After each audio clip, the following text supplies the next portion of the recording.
ସୁଜାତା ଆବଶ୍ୟକତା ବାଧ୍ୟବାଧକତା।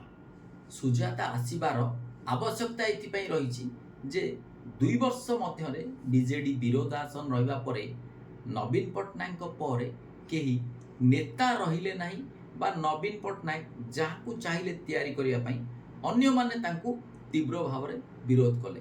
ଫଳରେ କର୍ମୀମାନଙ୍କ ପାଇଁ ସମସ୍ୟା ହେଲା ଯେ କର୍ମୀମାନେ ସେମାନଙ୍କର ଦୁଃଖ ସମସ୍ୟା ଗୁହାରି କାହାକୁ କରିବେ ସେ ନେଇ କର୍ମୀମାନେ ଦ୍ୱନ୍ଦ୍ୱ ଆଶଙ୍କାରେ ରହିଲେ।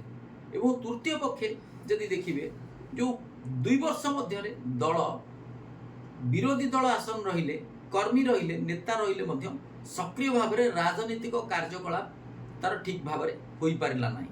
ସେଇଥିପାଇଁ ସୁଜାତା କାର୍ତ୍ତିକେୟନଙ୍କର ଆବଶ୍ୟକତା ପଡ଼ିଲା। ପ୍ରଥମ କଥା ହେଉଛନ୍ତି ଜଣେ ମହିଳା ଏବଂ ବ୍ୟୁରୋକ୍ରାଟ ଏବଂ ଦ୍ୱିତୀୟ କଥା ଯଦି ଦେଖିବେ କେନ୍ଦ୍ରାପଡ଼ାର ଝିଅ 70 ଲକ୍ଷ ଏସ୍ଏଚ୍ଜିଙ୍କୁ ପରିଚାଳିତ କରୁଥିଲେ।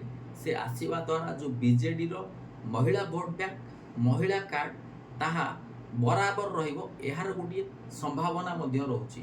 ତା ଛଡ଼ା ଯଦି ଦେଖିବେ ସୁଜାତା ଆସିଲେ ତାଙ୍କ ପାଖରେ ଓଡ଼ିଆ ଅସ୍ମିତାର ଅଭିଯୋଗ ତାହା କାଟୁ କରିବ ନାହିଁ, କାମ କରିବ ନାହିଁ। ଏବଂ ଆଉ ଗୋଟେ କଥା ହେଉଛି ଯଦି ଦେଖିବେ ମହିଳାଙ୍କୁ ଯଦି ଦେଖିବେ ସମସ୍ତେ ସେମାନଙ୍କର ଯେଉଁ ଯାହା ଗୁହାରି କରିବା କଥା କର୍ମୀମାନଙ୍କର ଗୋଟେ ନୂଆ ଆଶା ସଞ୍ଚାର ହେବ। ଏବଂ ଅପରପକ୍ଷେ ଦେଖିବେ ଏହାର ଅନେକ ଗୁଡ଼ିଏ ଆସିବା ଦ୍ୱାରା ସୁଜାତାଙ୍କର ନକାରାତ୍ମକ ଦିଗ ମଧ୍ୟ ରହିଛି। ନକାରାତ୍ମକ ଦିଗ ହେଉଛି ଏହା ଯେ ଯେଉଁମାନେ ପାଣ୍ଡିଆନକୁ ବିରୋଧ କରୁଥିଲେ ସେମାନେ ମଧ୍ୟ ସୁଜାତା ରାଉତକୁ ବା ସୁଜାତା କାର୍ତ୍ତିକେୟନକୁ ବରାବର ଭାବରେ ବିରୋଧ କରିବେ। ଫଳରେ କିଛି ନେତା ଦଳ ଛାଡ଼ିବେ ବା ବିଜେଡ଼ି ତାଙ୍କୁ ବାହାର କରିବ।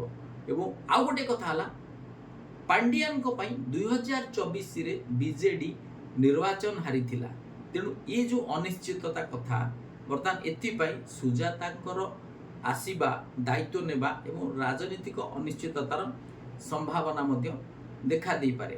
ତା ଛଡ଼ା ଯଦି ଦେଖିବେ ଯେଉଁ 8 ଜଣ ବିଧାୟକ ବିଜେଡ଼ିର କ୍ରସ୍ ଭୋଟିଂ କରିଥିଲେ ଏବଂ ବର୍ତ୍ତମାନ ପରିସ୍ଥିତିରେ କର୍ମୀ ନେତାମାନଙ୍କୁ ସୁଜାତା କେତେ ଦୂର ଠିକ୍ ଭାବରେ ରଖିପାରିବେ, କାରଣ ପାଣ୍ଡିଆନ ବର୍ତ୍ତମାନ କ୍ଷମତାରେ ନାହାନ୍ତି, ବିଜେଡ଼ି ଶାସନରେ ନାହିଁ, ସୁଜାତା ମଧ୍ୟ ଆଇଏସ୍ ନାହାନ୍ତି, ବିରୋଧୀ ଦଳରେ ଅଛନ୍ତି। ସେଭଳି ଭାବରେ କର୍ମୀକୁ ବାନ୍ଧି ରଖିବାର ଉତ୍ସ ବା ଶକ୍ତି ବା ପ୍ରଭାବ ତାଙ୍କ ପାଖରେ କିଛି ନାହିଁ।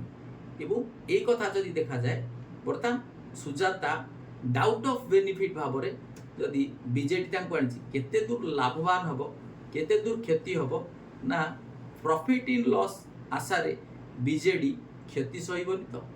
ନମସ୍କାର, ଜୟ ଜଗନ୍ନାଥ।